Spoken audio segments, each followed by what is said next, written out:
প্রিয় শৌখিন ছাদবাগানী বন্ধুরা, আপনাদের সকলকে আমার শৌখিন ছাদবাগান ইউটিউব চ্যানেলে জানাই সাদর সম্ভাষণ।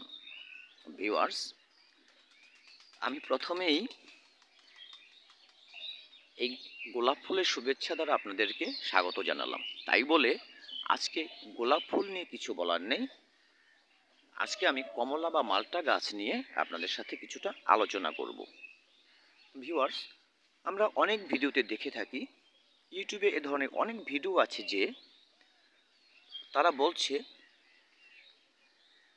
কমলা, মাল্টা বা লেবু জাতীয় যে সাইট্রাস জাতীয় যে গাছগুলো রয়েছে, এগুলো জানুয়ারিতে বা এই ফেব্রুয়ারির প্রথম দিকে রিপোর্টিং করবেন না, তাহলে ফুল আসবে না। আবার কেউ কেউ বলছে গাছকে একটু জল কষ্ট দিন, গাছ দ্রুত ফুল দিয়ে দেবে। ভিউয়ার্স, আমি এটি নিয়ে একটি পরীক্ষামূলক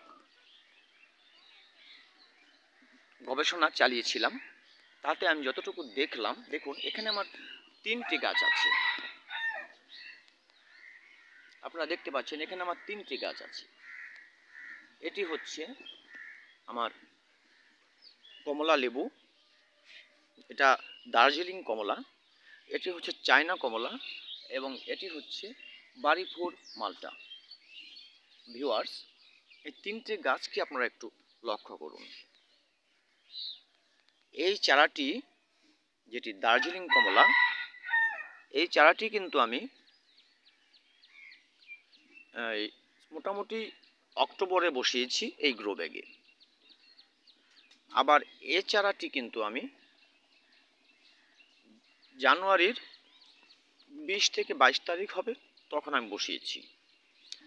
আর এই চারাটিকে আমি একটি ঠিক ওই গোলাপের যে মাটির টবটি দেখছেন, ওই ধরনের একটি টবে আমি বসিয়ে রেখেছিলাম সারা বছর এবং যথেষ্ট রোদেলা জায়গায় রেখেছি এবং নভেম্বর মাস থেকে জল কষ্টও দিয়েছি।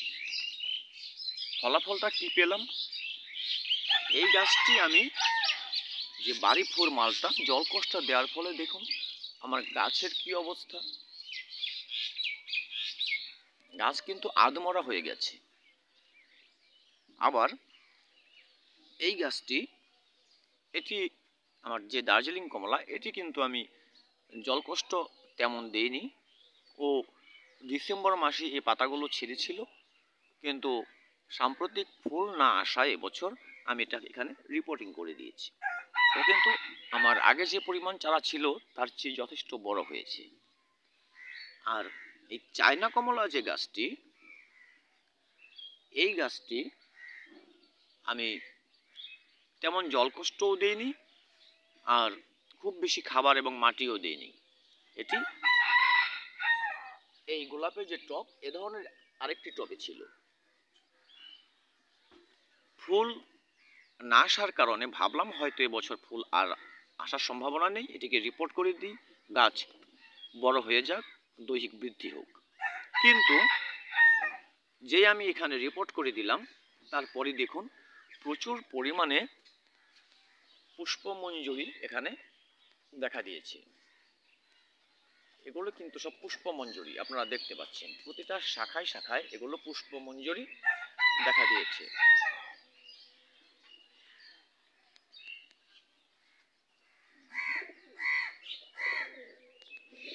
তো এই যে পুষ্পমঞ্জরি দেখা দিয়েছে, এখন এই 3টি গাছ থেকে কি বুঝতে পারলাম? আসলে গাছ যদি আপনার, যেমন এই গাছটির কথা বলি, এই গাছটি আমি জলকষ্টও দেইনি, খুব একটা খাবারও দেইনি, কিন্তু আবার খাবার একদম দেয়নি সেটাও নয়। এই গাছটি এখনো ম্যাচিউরড হয়নি, তাই ও ফুল দেয়নি। আর এ পাশের গাছটি আমি জলকষ্ট দিয়েছিলাম গত বছর। এর মধ্যে মালটা ছিল, 2টো মালটা ছিল। আমি যখন নার্সারি থেকে নিয়ে এসেছি 2টো মালটা ছিল, সেটা এখানে আসার পর বড় হয়েছে এবং আমি সেটি খেয়েছিলাম, খুব মিষ্টি। কিন্তু এবছর জলকষ্টও দিলাম, খাবারও দিলাম, মাস হিসেব করে প্রতি মাসের যে পরিচর্যা সেটাও সারলাম, কিন্তু গাছের অবস্থা শোচনীয় হয়ে গেল। অথচ এই গাছটি জলকষ্ট ছাড়া, তেমন কোনো খাবার ছাড়া ফেলে রেখেছিলাম, ও কিন্তু আমার ফুল দিয়ে দিল।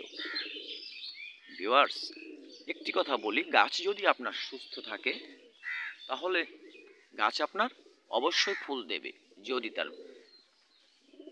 বয়স ম্যাচিউরড হয়ে থাকে। একটি পরিপূর্ণ গাছ না হলে সে আপনাকে ফুল ফল দেবে না। খুব ছোট চারায় আপনারা ফুল ফল আনতে গেলে ঠিক আমার এই গাছটির মতো অবস্থা হতে পারে আপনাদের গাছের। তাই বলবো, জলকষ্ট দেবার কোনো প্রয়োজন নেই। আপনারা গাছে সঠিকভাবে জল দিন, তবে অবশ্যই স্যাঁতসেঁতে রাখবেন না। মাটিটা শক্ত রেখে জল দিয়ে যান যাতে গাছ সুস্থ থাকে। আর খুব বেশি খাবার দেবার নামে একে, যেভাবে তারা বলে থাকে ইউটিউবাররা, যে প্রতি মাসে মাসে যেভাবে খাবার হিসেব করা থাকে, পরিচর্যা মাসিক হিসেবে করে থাকে, সেই পরিচর্যা মাসিক হিসেবে করার কোনো দরকার নেই। সিজনে শুধু বর্ষার সিজনে একবার খাবার প্রদান করে দিলেই গাছে যথেষ্ট, যেটি আমি এই গাছটিতে দিয়েছিলাম। সুতরাং আপনারা প্রতি মাস শেষে পরিচর্যার কোনো প্রয়োজন নেই, অধিক রাসায়নিক সার প্রয়োজন নেই। গাছকে আপনারা সুস্থ রাখুন, গাছ আপনাকে ঠিক ফল দেবে ও প্রাপ্তবয়স্ক হবার পর। ভিউয়ার্স, আমি কাউকে ছোট করে কথা বলার জন্য বলছি না। যারা ইউটিউবে বিভিন্ন ভিডিও আপলোড করে থাকে, বিভিন্ন চ্যানেল তৈরি করে, তারা আমার চেয়ে অনেক বেশি অভিজ্ঞতা সম্পন্ন, তাদেরকে আমি সম্মান করি। তবে আমার যতটুকু মনে হলো, এই 3টে গাছ থেকে আমি ততটুকুই আপনাদের সাথে শেয়ার করলাম। ভিউয়ার্স, ভিডিওটি ভালো লাগলে একটি লাইক করবেন, কমেন্টে আপনাদের মতামত জানাবেন, আর আমার চ্যানেলটি সাবস্ক্রাইব করে ভালোবাসার মানুষ হয়ে পাশে থাকার অনুরোধ করছি। সকলে ভালো থাকবেন, সবার সুস্থতা কামনা করে আজকে এ পর্যন্তই। দেখা হবে আগামী কোনো ভিডিওতে নতুন কোনো বিষয়ে।